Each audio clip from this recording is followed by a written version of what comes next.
good morning class. We have completed till LPG, that is liberalization, privatization and globalization, okay, and WTO in the last lecture. So now we are continuing to our next topic of chapter 6. Our topic is an appraisal of LPG policies. That we have studied now that LPG policy is formed under the NEP, that is New Economic Policy. Here are three components of NEP, that is private liberalization, privatization and globalization. Okay. So what is an appraisal of LPG policies? We have studied about it now. Briefly refer to LPG policies. The term implies policy related to liberalization, privatization and globalization. Okay. So it implies an appraisal of NEP. If we are talking about LPG policy, so we are implying appraisal of new economic policy or an appraisal of economic reforms, because when we economic reform our economic policies, that is known as new economic reforms, है ना, new economic policy. So it initiated since 1991. कब initiate हुआ था ये? 1991 में initiate हुआ था. Appraisal of LPG, or you can say NEP, requires that the reader appreciate or understand the merits and demerits of the policy with reference to the Indian economy. If we are talking about Indian economy, so what would be the merits और demerits of LPG? हमने कहा है liberalization, privatization और जो globalization है, three components हमारे किसके, new economic policy के, तो उसके कुछ फायदे भी हैं और कुछ नुकसान भी हैं. ठीक है. So we will talk about it now. First is merits of the LPG policies, यानी कि जो न्यू इकोनॉमिक पॉलिसी है, यानी कि एलपीजी पॉलिसीज, उसके क्या मेरिट्स हैं, क्या एडवांटेजेस हैं. Okay. So first one is vibrant economy. Vibrant economy means Indian economy has definitely become a more vibrant economy. Overall level of economic activity has tended up as indicated by GDP growth. क्योंकि जो हमारा क्या change हुआ है, देखो जो LPG हुआ है, इससे हमारी जो इकोनॉमी है वो वाइब्रेंट हुई है, यानी कि जो हमारा GDP रेट था वो बढ़ गया है. ठीक है. पहले क्योंकि बहुत ज़्यादा, जब NEP से पहले की अगर हम बात करते हैं, बहुत ज़्यादा रिस्ट्रिक्शन थी, बहुत ज़्यादा कंट्रोल था गवर्नमेंट का हमारी इकोनॉमी पे, तो इतना हम फ्रीली उसमें काम नहीं कर पा रहे थे. ठीक है ना. लेकिन जब न्यू इकोनॉमिक पॉलिसी बनी तो इसमें हम लोग क्या है, फ्रीली काम कर रहे हैं, तो इससे हमारी GDP जो है वो इंक्रीज हो गई है. ठीक है. So growth of GDP shot up as high as 8% पर एनम. मतलब अगर हमने जो मेजर किया है तो 8% पर एनम इंक्रीज हुआ है हमारा GDP as compared to the previous policy. Okay. Second one is stimulant to industrial production. LPG policies have worked as a great stimulant to industrial production in the Indian economy. क्योंकि पहले क्या था, it is owing to this policy that IT industry in India has achieve global recognition. जो IT industry है, information technology जो industry है, उसको एक अच्छी रेपुटेशन मिला है पूरी, अगर हम ग्लोबल वर्ल्ड की बात करते हैं. ठीक है ना, पूरे वर्ल्ड में. तो पहले क्या था, जो हमारी इंडस्ट्रियल प्रोडक्शन था उसमें भी बहुत ज़्यादा रिस्ट्रिक्शंस थी. मैंने कहा था ना कि गवर्नमेंट क्या करती थी, डिसाइड करती थी क्या प्रोड्यूस करना है, कितना करना है और किसके लिए करना है, यानी कि जो सेंट्रल प्रॉब्लम्स थी which that was decided by the government. Okay. But according to the new economic policy it totally depends upon the producers choice. Producer की चॉइस पर डिपेंड होता है कि उसने कितना करना है, किस चीज़ का प्रोडक्शन करना है. उसमें गवर्नमेंट का कोई रोल नहीं होता. ठीक है ना.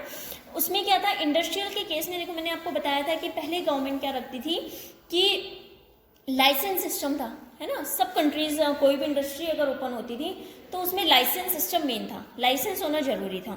लेकिन अब क्या हुआ, according to new economic policy किसी को लाइसेंस की जरूरत नहीं है accept 5 industries.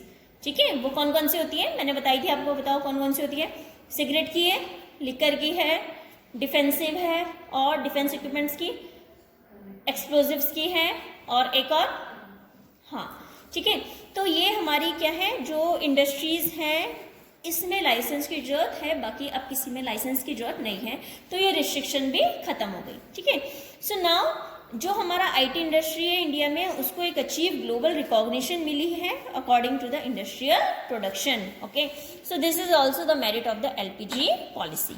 Now Next one is a check on fiscal deficit. Mounting fiscal deficit has been a serious threat to the process of investment in the Indian economy. Fiscal deficit मतलब जो government हमारा जो भी budget वगैरह बना रहा है, जब उसमें कुछ डेफिसिट आती है, डेफिसिट मीन्स जब कुछ कम होता है, यानी कि हमारा एक्सपेंडिचर ज़्यादा होता है और हमें रेवेन्यू कम मिल रहा होता है, ठीक है ना, that is the situation of deficit.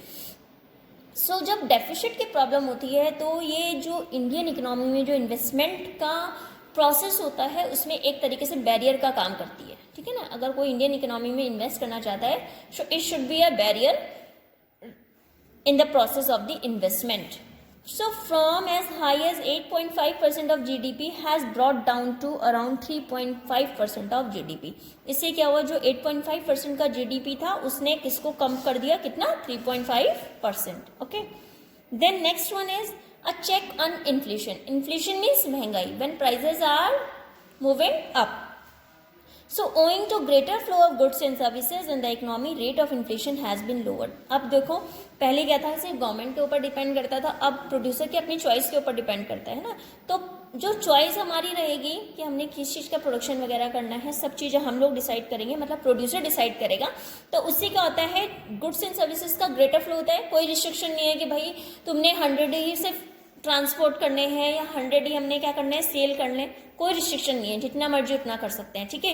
तो इससे क्या हो रहा है, ग्रेटर फ्लो हो रहा है गुड्स एंड सर्विसेज का इन द इकोनॉमी, जिससे जो रेट ऑफ इन्फ्लेशन है वो लोअर हो रहा है. देखो, जब हम किसी चीज़ की सप्लाई ज़्यादा कर रहे होते हैं तो उस चीज़ का रेट कम हो जाता है ना. जब उस चीज़ की सप्लाई कम रहती है तो रेट हाई होता है, लेकिन क्या है, जब सप्लाई ज़्यादा है तो उसके रेट कम हो जाते हैं, ऑब्वियस ही है. सो for the year 2017 to 19, it is estimated to be 2.9% if we are talking about 2017 to 18. It may be noted that high inflation leads to rise in interest rate, implying a rise in the cost of investment. देखो, जब high inflation रहता है तो उससे हमारा जो interest rate होता है वो भी इंक्रीज हो जाता है, ठीक है. इंटरेस्ट रेट बढ़ रहा है तो उससे क्या बढ़ रहा है, इन्वेस्टमेंट के उसमें भी क्या, इन्वेस्टमेंट भी बढ़ जाएगा. भाई जब इंटरेस्ट लोगों को ज़्यादा मिलने लगेगा तो उससे क्या होगा, इन्वेस्टमेंट भी लोग ज़्यादा करेंगे, ठीक है. अगर मैं आपको कह रही हूँ कि मैंने एक RD कराई, RD में पहले मुझे 5% इंटरेस्ट मिलता था, अब 8% मिल रहा है, तो मैं अपनी इन्वेस्टमेंट को बढ़ा दूंगी, है ना, क्योंकि पहले क्या था, 5% था, अब 8% हो गया. So accordingly growth rate is adversely impacted. तो उससे जो ग्रोथ रेट है वो एडवर्सली इम्पैक्ट होती है. Okay. Then next one is consumer sovereignty. Consumer sovereignty has expanded over time. जो कंज्यूमर्स की सॉवरेनिटी है वो एक्सपेंड हुई है over a time. This is evident from the fact that a large variety of goods and services from the diverse global markets are now within the easy reach of the buyers. अब क्या है, जो बाहर के products भी हैं वो हम लोग भी इजीली बाय कर सकते हैं, है ना, बिकॉज ऑफ द ग्लोबलाइजेशन. क्योंकि ग्लोबलाइजेशन के अकॉर्डिंग ही, ग्लोबलाइजेशन के थ्रू ही हम लोग क्या करते हैं, बाहर से सामान यहाँ आ सकता है और यहाँ से बाहर जा सकते हैं, ठीक है ना, क्योंकि टेक्नोलॉजी चेंज हुई है. इसके बाद producers are widely responding to the consumers choice and preference. जो कंज्यूमर्स हैं वो according to the consumer choice और उनके प्रेफरेंस के अकॉर्डिंग क्या कर रहे हैं, सप्लाई कर रहे हैं और यू कैन से प्रोडक्शन कर रहे हैं. भाई लोगों की अकॉर्डिंग टू देयर चॉइस, जो लोगों की इच्छा है उसी के अकॉर्डिंग वो लोग क्या कर रहे हैं, प्रोड्यूस कर रहे हैं और यू कैन से सप्लाई कर रहे हैं, ठीक है ना, मार्केट्स में. So consequently overall level of expenditure of the household has tended to rise. इससे हमारा जो ओवरऑल राइज हो रहा है welfare status of the poor में, वो भी क्या हो रहा है, राइज हो रहा है, ठीक है. If we are talking about overall status of the people, so it would also be rising. Next one is a substantial increase in foreign exchange reserve. देखो, जो फॉरेक्स रिजर्व्स होते हैं इसमें भी क्या हो रहा है, चेंज हो रहा है, इंक्रीज हो रहा है. तो जो फॉरेक्स रिजर्व्स हैं was one of the compelling reasons for the government to shift to the LPG. जो हमारे मेन जो रीजन अगर हम बोल सकते हैं कि हमारा LPG पे क्यों शिफ्ट हुई है गवर्नमेंट, ठीक है ना. पहले क्या थी, LQP थी, लिबरलाइजेशन था, है ना, लिमिट्स थी, कोटाज था और परमिशन थी कि कुछ सामान करना है परमिशन चाहिए. कोटा फिक्स था, कोटा फिक्स मतलब फिक्स कर रखा था कि आप इतना एक्सपोर्ट कर सकते हो, इतना इम्पोर्ट कर सकते हो, ठीक है ना. तो वो सब चीज़ों से शिफ्ट करा LPG में, यानी कि सब चीज़ों को रिमूव कर दिया. तो इसका मेन रीज़न हम बोल सकते हैं कि जो फॉरेन एक्सचेंज रिजर्व है इसकी वजह से भी हम लोग क्या कर सकते हैं कि गवर्नमेंट ने शिफ्ट करा LPG पॉलिसी पे, ठीक है. So thanks to this policy, forex reserve for the country have now reached a comfortable level. अब ये forex reserve जो है country की, ये किस में एक comfortable level पे पहुंची है because of this policy, that is NEP. According to NEP, जो forex reserve है comfortable level पे पहुंच गई है, ठीक है ना. So good amount of forex reserve enhance economic confidence of the global investors in the Indian market. अब क्या है, जो हमारा जो forex reserve है यानी कि foreign exchange है, इससे क्या हुआ, इसने enhance करा. enhance मतलब बढ़ावा दिया हमारी इकोनॉमिक कॉन्फिडेंस जो होता है ग्लोबल इन्वेस्टर्स को, यानी कि जो वर्ल्ड के इन्वेस्टर्स हैं उनको इस तरह का बढ़ावा दिया कि इंडियन इकोनॉमी में वो ताकि इन्वेस्ट कर सकते हैं, ठीक है. Then next one is flow of private foreign investment. Private foreign investment has taken a quantum jump from the adoption of LPG. जो अगर हम कह रहे हैं कि प्राइवेट जो फॉरेन इन्वेस्टमेंट था उसने भी एक जंप लिया है because of the initiation of NEP, ठीक है. एंड जब एनईपी हमारा इनिशिएट हुआ है तो इससे जो हमारा चेंज हुआ है वो उसमें भी चेंज हुआ है, किसमें, प्राइवेट फॉरेन इन्वेस्टमेंट में. So this has been a matter of great relief to the government in view of the facts कि डोमेस्टिक इकोनॉमी जो है जनरेट नहीं करती इतना ज़्यादा सरप्लस की री इन्वेस्ट कर सके, कि उसको दोबारा री इन्वेस्ट करे, या हम ये कह सकते हैं कि indigenous technology was getting absolute, ठीक है ना. सो इससे क्या है, हमारी ये जो मेन पार्ट्स हैं ये थे हमारे merits of the NEP, okay. इसमें हम ये बोल सकते हैं कि पहले क्या था, मोनोपोली मार्केट था. Monopoly market means in which there is always a single seller, सिर्फ एक सिंगल सेलर होता है, ओके. उससे वो कॉम्पिटिटिव मार्केट में शिफ्ट हुआ है. Then launch of LPG policy has caused a significant shift in the structure of the Indian market. Indian market अब increasingly शेड कर रहे हैं अपने मोनोपोलिस्टिक कैरेक्टर को और ज़्यादा से ज़्यादा उसको कॉम्पिटिटिव बना रहे हैं. पहले क्या था कि लिमिट रहती थी ना कि भाई ये इस मार्केट में अगर इसमें काम करना है तो दूसरा नहीं आ सकता, बाहर के नहीं आ सकते उसमें. तो लेकिन अब क्या है, फ्री है, फ्रीली कोई भी उसमें काम कर सकता है, तो इससे कॉम्पिटिशन बढ़ रहा है ना. कॉम्पिटिटिव मार्केट में चेंज हुआ. पहले सिर्फ मोनोपोली था. मोनोपोली मतलब एक मार्केट में सिर्फ एक ही सेलर हुआ करता था, लेकिन अब क्या है, कॉम्पिटिटिव हो, एक ही मार्केट में 3-4 सेलर्स एक साथ काम कर रहे हैं, ठीक है. So this will create a situation of competition. So for instance, a couple of decades back, products like car, refrigerator, AC, PC were the monopoly markets of such select brands only. Now variety of these products are available at competitive price. अब पहले क्या होता था कि जो monopoly यानी कि AC या PC की बात कर लें हम, या कार वगैरह की बात करें, रेफ्रिजरेटर की बात करें, तो सिर्फ एक सिंगल ब्रांड का होता था कि LG का है तो LG का ही चलता था मेन, है ना. लेकिन अब क्या है, आपको सेम चीज़ अलग अलग ब्रांड्स की मिलती है और अलग अलग प्राइस की मिलती है. पहले अगर ब्रांड अलग था तो प्राइस सबके सेम थे, तो लोगों को चॉइस करने में ज़्यादा दिक्कत ही नहीं होती क्योंकि प्राइस तो सेम है. जो कंज्यूमर होता है वो किसके अकॉर्डिंग प्रेफर करता है, अकॉर्डिंग टू द प्राइस, कि प्राइस किसका कम है ना. तो अब जैसे हम लोग फ़ोन की बात करते हैं तो अब फ़ोन में क्या होता है, मोबाइल फ़ोन में मैं देख रही हूँ कि रेडमी में सेम फंक्शन है जो मेरे सैमसंग में. सैमसंग का एक ब्रांड हो गया रेडमी, चाइनीज़ के अंदर आ गया, ठीक है ना. तो जो सेम फंक्शन है तो फीचर्स उसके सेम है, तो मैं क्या देखती हूँ कि प्राइस तो कम है, लेकिन तो मैं किसको प्रेफर करूँगी, रेडमी को, rather than the Samsung mobile phone, okay. So ये हमारे थोड़ा चेंज हो गया है कि शिफ्ट हुआ है मोनोपोली से मार्केट में, मतलब कॉम्पिटिटिव में, बिकॉज ऑफ एनईपी, ठीक है. ये we are talking about just advantages, okay. Then इसमें नेक्स्ट आता है हमारा demerits of LPG policy. Demerits क्या है, ठीक है, हमने देखे अभी तक तो हमने सिर्फ फायदे ही फायदे देखे, पॉजिटिव साइन देखा कि भाई पॉजिटिव क्या क्या हुआ इसका, कि एलपीजी हुआ, ऐसे हुआ, मार्केट में इकोनॉमी बढ़ गई, हमारी जीडीपी बढ़ गई, ठीक है, हर तरह से फायदे ही देखे.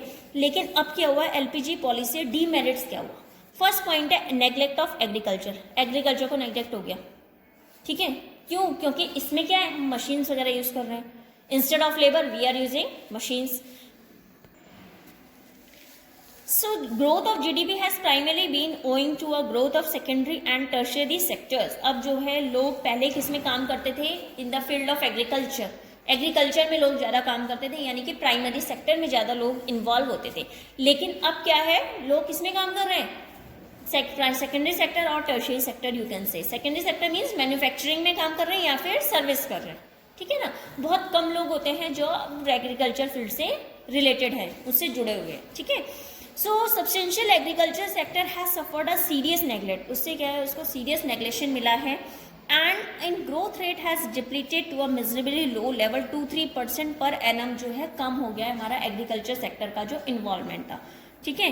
Because of is India is witnessing a widening gulf between rural और अर्बन इकोनॉमिक्स में क्या हुआ है, दोनों को मतलब वाइडन करने के चक्कर से हमारा जो एग्रीकल्चर वो है वो सब खत्म हो गया, ठीक है। लेकिन अगर हम देखा जाए हम किसी भी चीज़ की बात करते हैं, प्रोडक्शन की बात करते हैं किसी चीज़ की, तो हमारा जो बेस है वो एग्रीकल्चर से ही आता है, ठीक है। मैन्युफैक्चर भी हम तब करेंगे जब हमारा उस चीज़ का प्रोडक्शन होगा, जब प्रोडक्शन ही नहीं होगा तो मैन्युफैक्चर क्या करेंगे, जब मैन्युफैक्चर नहीं होगा तो हम उसको सर्विस क्या देंगे, ठीक है ना। जैसे सपोज अगर मैं कह रही हूँ मैंने कॉटन रॉ मटेरियल की तरह मैंने क्या करा, उसका प्रोडक्शन किया, कॉटन से मुझे क्लोथ बनाना है, वो मेरा सेकेंडरी सेक्टर में आएगा, ठीक है ना। सेकेंडरी सेक्टर मतलब मैंने उसको मैन्युफैक्चर किया, क्लोथ बनाया, कॉटन से क्लोथ बना।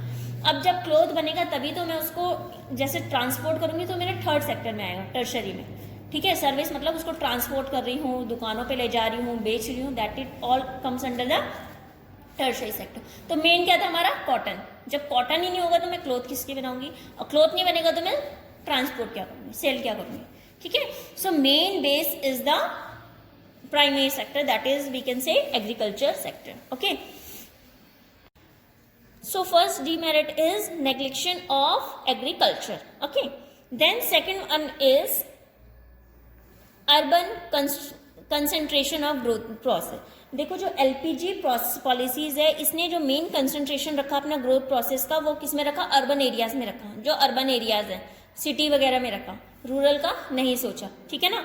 So think of any MNC, अगर हम किसी एमएनसी के बारे में सोचते हैं तो एमएनसी क्या करती है, रूरल एरियाज में अगर you will find highly trace, मतलब बहुत कम देखोगे कि एमएनसी किसी रूरल एरिया में काम कर रही है, ज़्यादातर वो किस में रहती है, अर्बन एरियाज में रहती है एमएनसी। मल्टीनेशनल कंपनीज जो है ज़्यादातर फोकस करती है अर्बन एरियाज में, जहाँ पे उसको इंफ्रास्ट्रक्चर फैसिलिटीज़ मिलती है ना, क्योंकि एमएनसी को काम करने के लिए हर तरह की फैसिलिटी की जरूरत पड़ती है, गाड़ी वगैरह चाहिए, लेबर चाहिए, और यू कैन से कि हमें अगर फैक्ट्री बनानी है तो उसके जितना मटेरियल वगैरह होता है सब हमें चाहिए, तो वो रूरल एरियाज में तो पॉसिबल नहीं होता है, तो वो अर्बन एरियाज में होता है। तो एमएनसी अपना जो मेन फोकस रखती है वो अर्बन एरिया में रखती है, ठीक है। तो इससे क्या हो रहा है, जो हमारा रूरल है वो एक तरह से पूरा गायब हो रहा है, यानी कि रूरल एरियाज को कोई इंपॉर्टेंट ही नहीं मिल रहा है, जो गांव के एरियाज है उनको कोई इंपॉर्टेंस नहीं मिल रही, सिर्फ अर्बन एरियाज को इंपॉर्टेंस मिल रही है, ठीक है। नेक्स्ट मैं ये कह सकती हूँ कि जो एमएनसी है, एमएनसी ने जो अपना इकोनॉमिक कंट्रोल है वो सिर्फ किस में रखा है, अर्बन एरियाज में, है ना।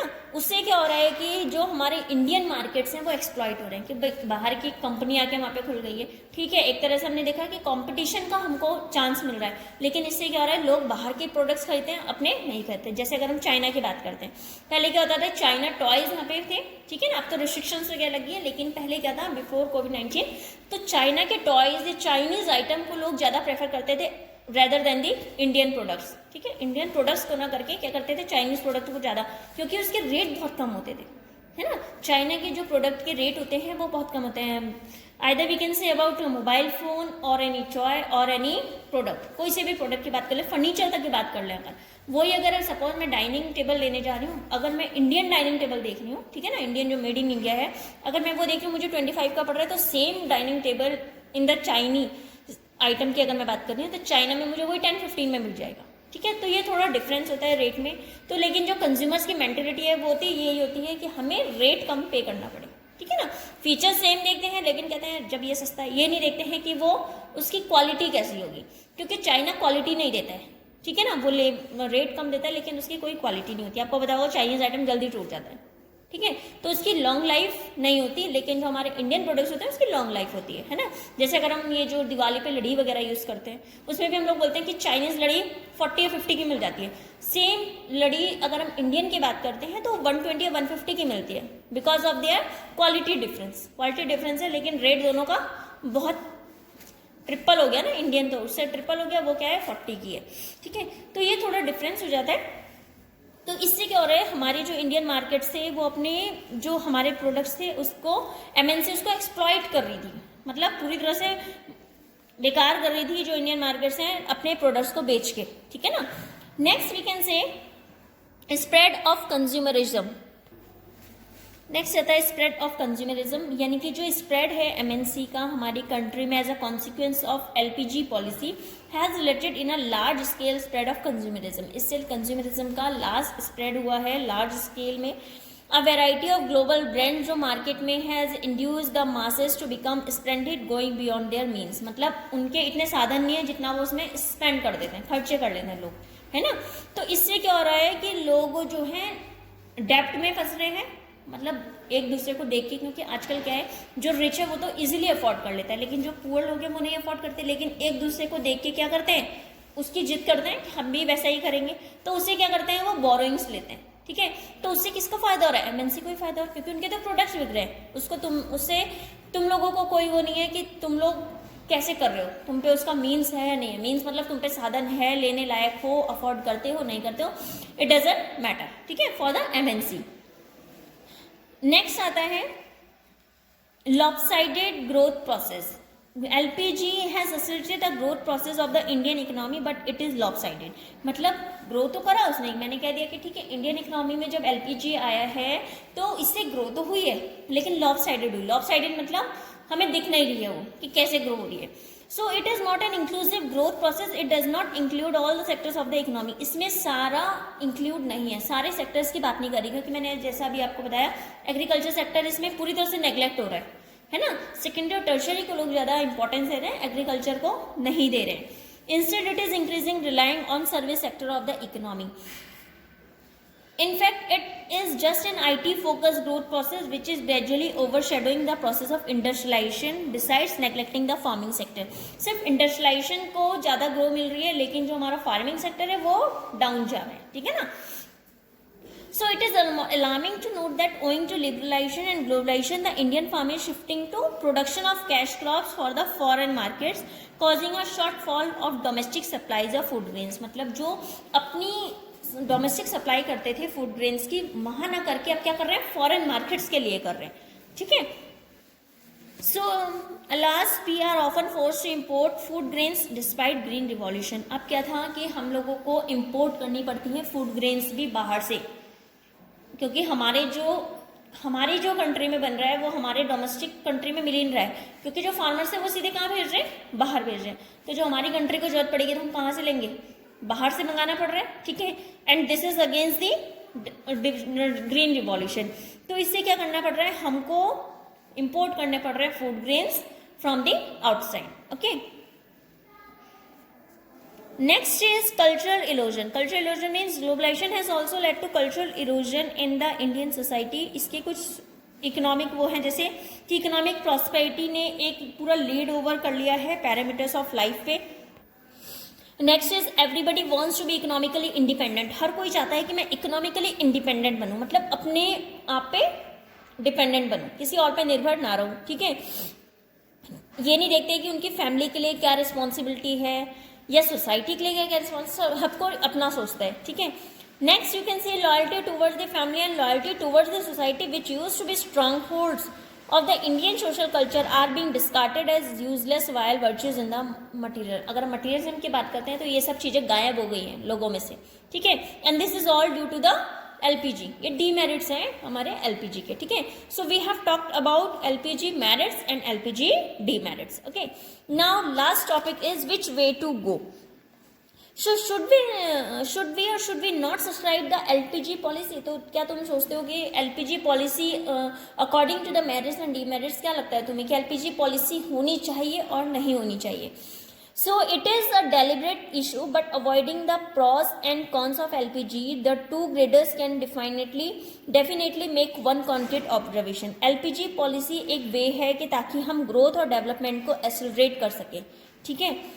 Indeed, pursuit of LPG policy was to great extent of a matter of economic compulsion rather than a matter of choice. अब ये चॉइस नहीं है पॉलिटिशियन की होनी चाहिए नहीं होनी चाहिए, लेकिन अब ये इंपॉर्टेंट पार्ट बन गया है हमारा इकोनॉमिक का कि LPG है, ठीक है। However, a compulsion should never mean an object surrender. It is strongly recommended that LPG policy pursuit करती है guarded precautions के साथ. Notably, we must see to it we do not surrender to big players in the international market. हमें ये देखना चाहिए.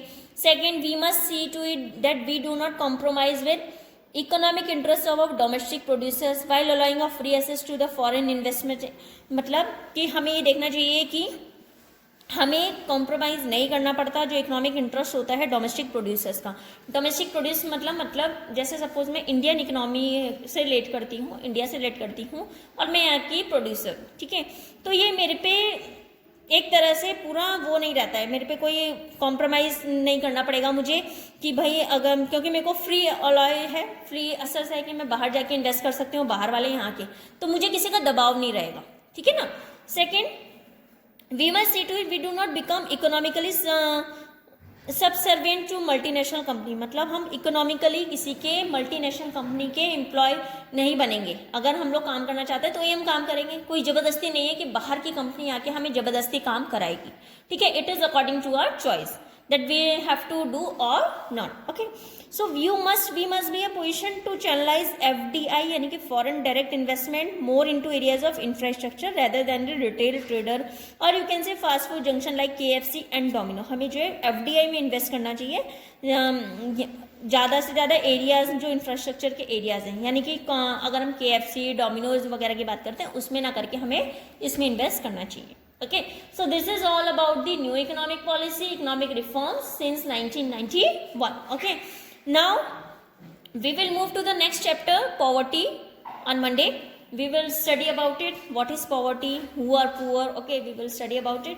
So first you just think about it, read this chapter again, okay, and do home assignment based on this lecture. Thank you class.